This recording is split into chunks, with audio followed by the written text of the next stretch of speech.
Hello friends, today I am going to show you how to file an income tax return using your Form 16, bank statements and your investment proofs.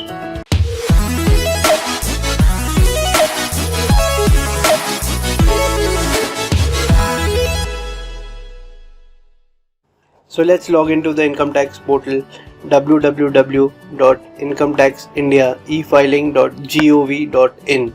Prior to filing your tax return, you need to register yourself on the portal by clicking on register yourself. There will be a separate video created for the registration process and you can find the link in the below description. Alright, so let's log in. So you can log in using your PAN and your password which was set at the time of creating the registration.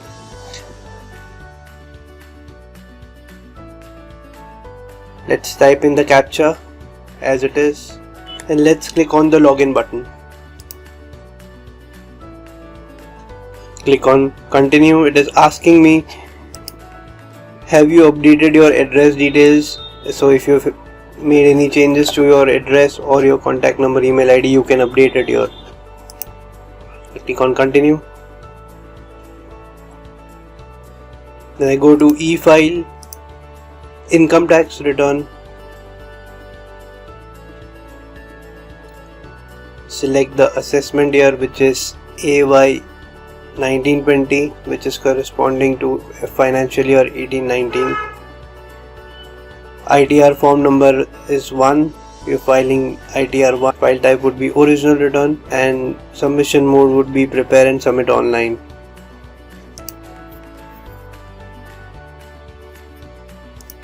Here it is giving me an option to select a bank account for refund. So it already has all my bank accounts in there based on my previous year's filing, and it is asking me to choose the bank account which I want to choose in case I am getting an income tax refund.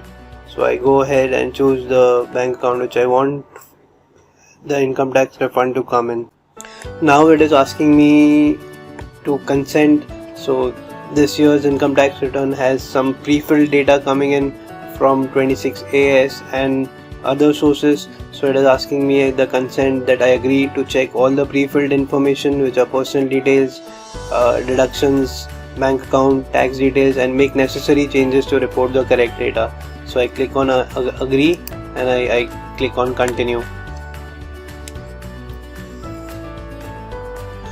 Alright, so we are into the ITR-1, we are inside the ITR form 1.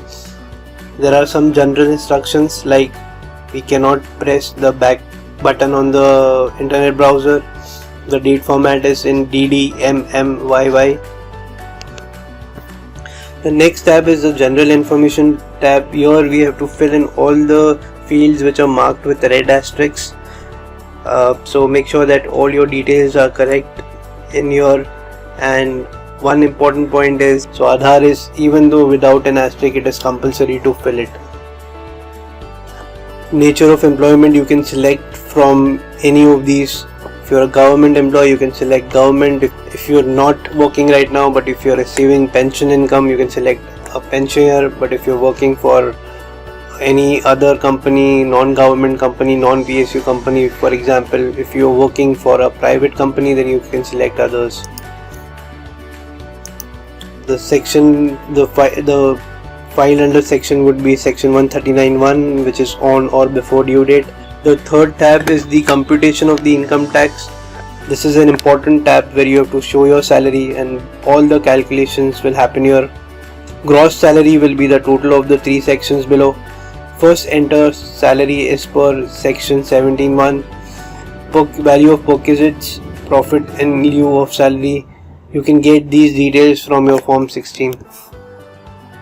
Just in case if your TDS is not deducted and you have not received your Form 16, then you can use your salary slips or your bank statement to fill up this information. If you have, basically you can add up your monthly salary slip. Next, you have to provide details of exempt allowance which can be picked from Form 16 or salary slip. There is a standard deduction of 40,000. You have to provide your provide details of your professional tax. Again, this will be in your salary slips or your form 16. Alright, so you've now completed the salary head. Let's move on to the house property. If you have any rental income from any of your house property, or if you have taken a housing loan and if you want to claim the interest for the same, then you need to provide those details. Next is income on other sources. This will be interest on savings account, your interest on fixed deposits, family pension, or any other interest income that you received. Alright, then we come down to deductions, which is an important section. All the deductions which are applicable to you, and make sure that you have a proof for the same. So the most common deductions is deduction under section 80C. These will include your life insurance premium, provident fund contribution, school fees of your children, long-term FD which mature after 5 or more years, equity linked savings schemes, equity oriented mutual funds which are tax saving mutual funds, NSC, and so on. Maximum deduction allowed under this section is 1.5 lakhs. Next important deduction is the health insurance premium. This is the medical premium for mediclaim policy for you and your family or your parents.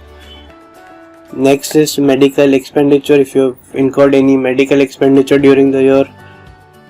Preventive health checkup, if you have done any preventive health checkup during the year. Interest on loan for highest education, rent paid but if you haven't claimed HRA, donation to political party if you have the receipt, interest on saving bank account. Alright, so these were the common deductions. This is your total income now. Now in the next section you have to disclose any exempt income. Here is the list of all the exempt incomes. Next tab will be the tax details. We'll have your TDS deducted details which will be populated from your 26AS if you have any, if your tax was deducted by anybody. Here you will see the TDS details if anyone has deducted tax on your behalf. Next tab is tax paid and verification. Here you will get all the details of TDS, advance tax and self-assessment tax, and it will tell you what is the total tax payable or refund receivable. Next you have to provide your bank details. You have to disclose all the bank accounts numbers along with IFSC code. Keep in mind the first account, which is your primary account, will be linked for the refund of income tax. You have to tick the declaration that the information you have provided is correct. It will be in your self capacity. Place will be the place where you are right now. The next tab is donation under section 80G. This is donation to NGO who are registered under section 80G, and you can claim this if you have made any donations and you have the receipt of the same. And finally, there's a tab for section 80GGA, which is donation for scientific research. Last two tabs are applicable to a very few assessees. Alright, so the form is filled up and you click on preview and submit.